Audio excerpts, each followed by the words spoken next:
Hello students. तो हम अभी तक अपनी एनटीएससी की क्लास में क्या पढ़ रहे थे? मैग्नेटिक फील्ड, बार मैग्नेट पे लगने वाला टॉर्क, उसमें एनर्जी स्टोर्ड वगैरह हमने अभी तक पढ़ा। ठीक है, आज का हमारा टॉपिक है मैग्नेटिक फ्लक्स। ठीक है, मैग्नेटिक फ्लक्स पढ़ने से पहले, क्योंकि अब हम इलेक्ट्रोमैग्नेटिक इंडक्शन में एंट्री कर रहे हैं, हमारा जो नेक्स्ट चैप्टर है वो क्या है? Electromagnetic induction. तो उसमें जो सबसे बड़ा कंसेप्ट जो यूज होने वाला है वो है मैग्नेटिक फ्लक्स का। ठीक है, तो मैग्नेटिक फ्लक्स पढ़ने से पहले हमारे पास हमें पढ़ना होगा एरिया वेक्टर। एरिया वेक्टर का कंसेप्ट पढ़ते हैं पहले, फिर हम मैग्नेटिक फ्लक्स पढ़ेंगे। ओके, देखिए एरिया वेक्टर क्या होता है। मान लीजिए आपके पास ये जो आपको बोर्ड नजर आ रहा है, ये इसका कुछ ना कुछ एरिया तो है। ठीक है, तो इसका एरिया वेक्टर कहाँ है? नॉर्मल आउटवर्ड, एक परपेंडिकुलर ड्रॉ कर लीजिए आउटवर्ड, वही क्या है? इसका एरिया वेक्टर है। हम दूसरी साइड भी क्या ड्रॉ कर सकते हैं? Area vector. अगर ये एक ओपन सरफेस है, ठीक है, जैसे मान लीजिए हमारे पास यही एक, ठीक है, तो इसमें हमारे पास क्या है? ये एक एरिया है, क्लियर, ओपन एरिया है।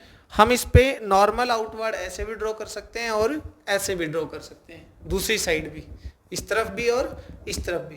वो हमारी चॉइस है कि हम एरिया वेक्टर इधर ले रहे हैं या एरिया वेक्टर इस साइड ले रहे हैं। ठीक है, तो मान लीजिए हमारे पास ये कोई एक एरिया है, एरिया ए, तो इसका जो एरिया वेक्टर है वो कहाँ हो जाएगा? देखिए इसका एरिया वेक्टर हो जाएगा ये, एन कैप ऐसे लिख दीजिए या फिर ए वेक्टर कर दीजिए इसको। ठीक है, तो एरिया वेक्टर क्या होता है? Area vector, it is the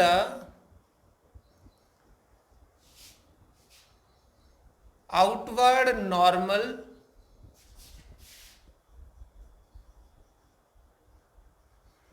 drawn on a surface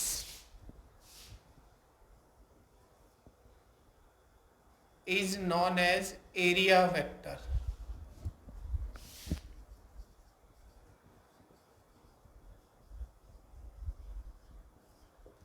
ठीक है, तो ये हमारे पास एरिया वेक्टर होता है। क्लियर?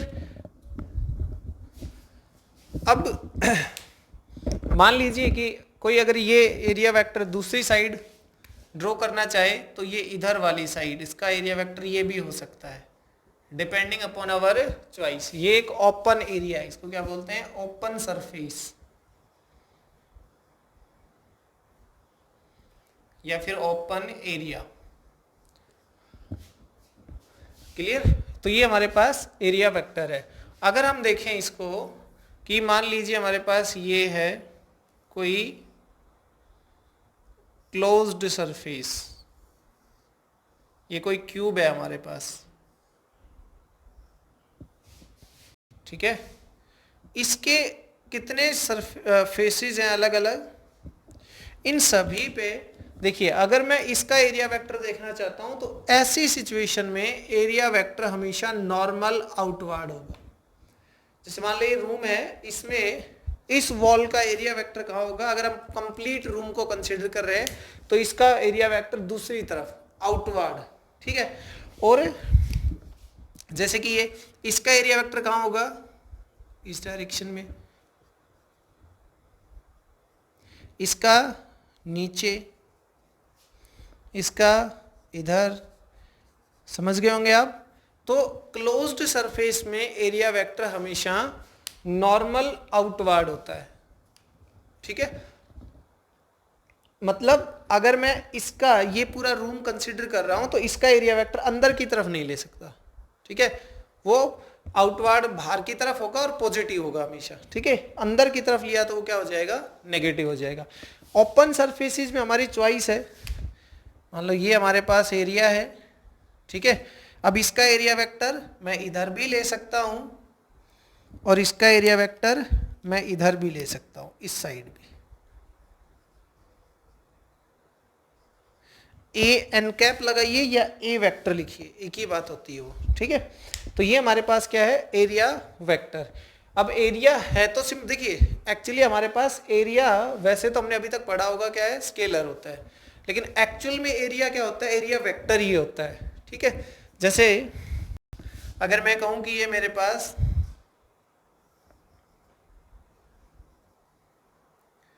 ये साइड ए और ये साइड बी है, तो इसका एरिया कैसे निकलता है, ए क्रॉस बी से।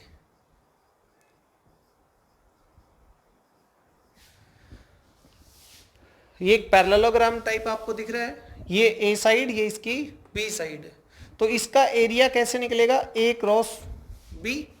और ए क्रॉस बी हमें रिजल्ट है, ए क्रॉस बी क्रॉस प्रोडक्ट, ठीक है। और क्रॉस प्रोडक्ट का जो रिजल्टेंट होता है वो क्या आता है हमारे पास, एक वेक्टर ही आता है, ठीक है। जैसे ए क्रॉस बी, तो देखो बाहर की तरफ हुआ ना इसका एरिया वेक्टर, ए क्रॉस बी एरिया है और उसकी डायरेक्शन किधर होगी, ए क्रॉस बी। ए की तरफ उंगलियां किधर बेंड हो रही है, बी की तरफ, तो लग गया right hand thumb rule, thumb किधर है, बाहर की तरफ, तो इसका एरिया वेक्टर क्या हो जाएगा, नॉर्मल आउटवर्ड, ठीक है। तो एक्चुअल में एरिया हमारे पास क्या होता है, एरिया वेक्टर ही होता है, ओके। अब हम स्टार्ट करते हैं हमारा टॉपिक मैग्नेटिक फ्लक्स, ठीक है।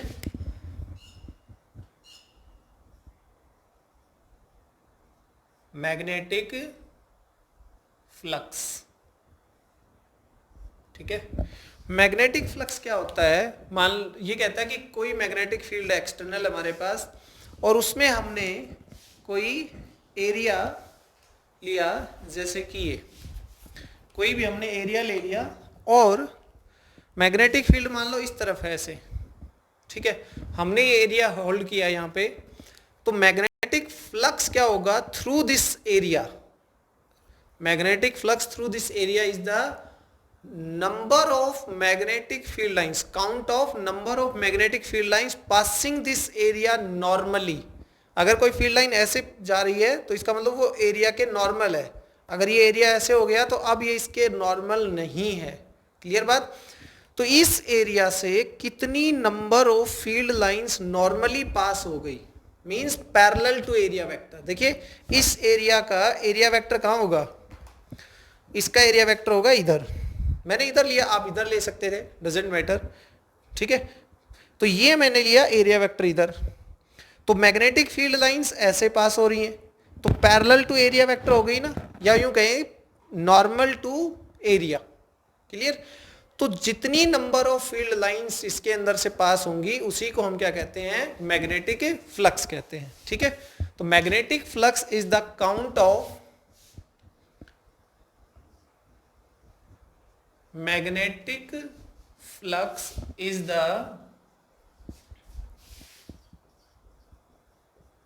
count of number of magnetic field lines, magnetic field lines passing through a given area, passing through a given area normally, okay. किसी एरिया से कितनी मैग्नेटिक फील्ड लाइंस पास हो जाती हैं नॉर्मली, वो क्या होता है हमारे पास, मैग्नेटिक फ्लक्स होता है, ठीक है। अब ये मैथमेटिकली हम इसको कैसे कैलकुलेट कर सकते हैं मैग्नेटिक फ्लक्स को, वो देखना। जैसे मान लीजिए हमारे पास एक एरिया है, ये एक एरिया यहाँ पे, ठीक है, जिसका एरिया वेक्टर है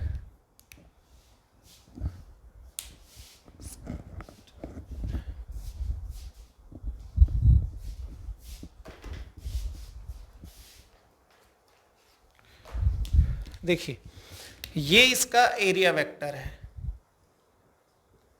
ए वेक्टर, ठीक है।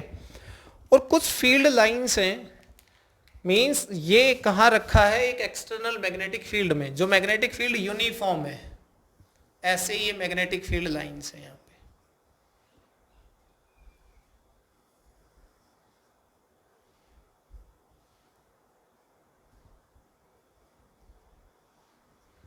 ठीक है। ये पैरेलल एंड इक्वी स्पेस्ड हैं, ये मैग्नेटिक फील्ड लाइंस हैं, और ये हमने क्या बताया अपना एरिया वेक्टर।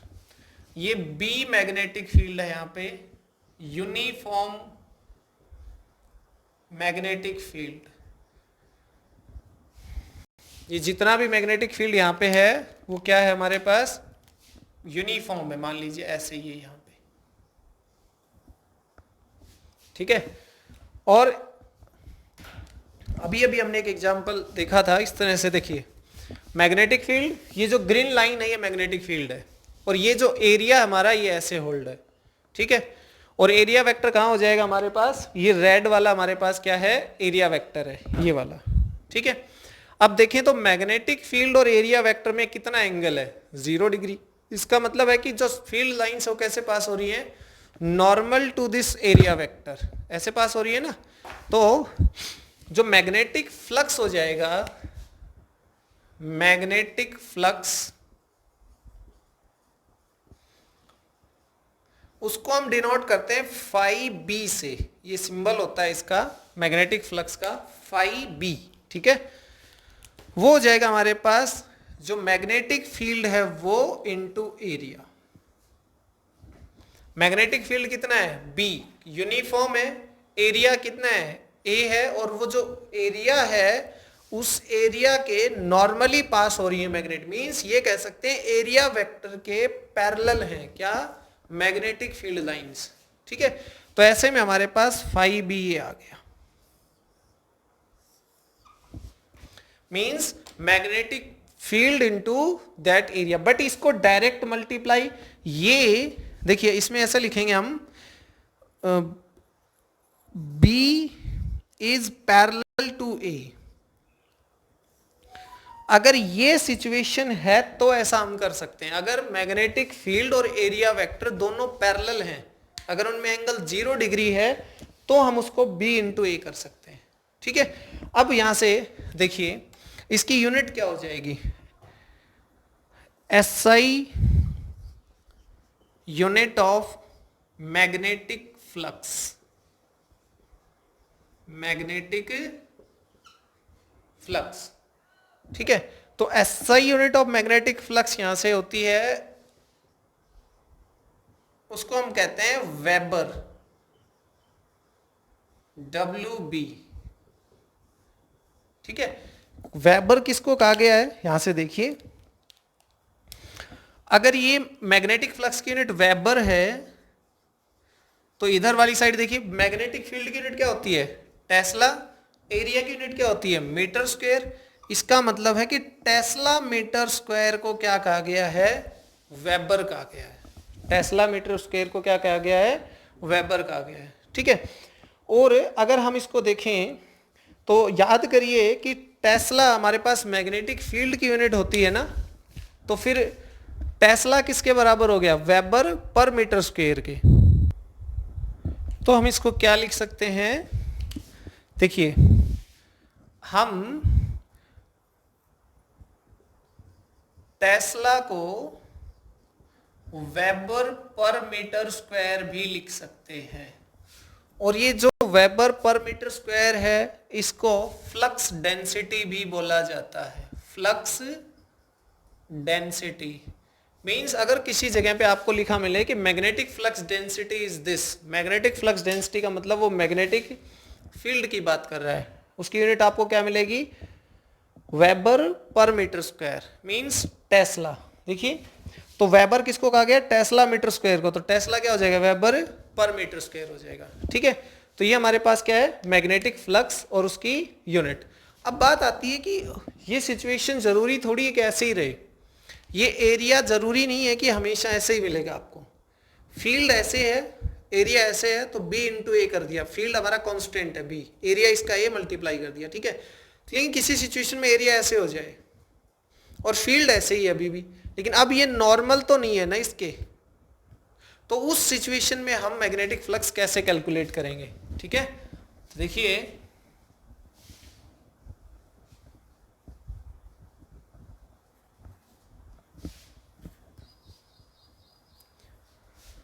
अगर मान लो हमारे पास एरिया है ये, ठीक है,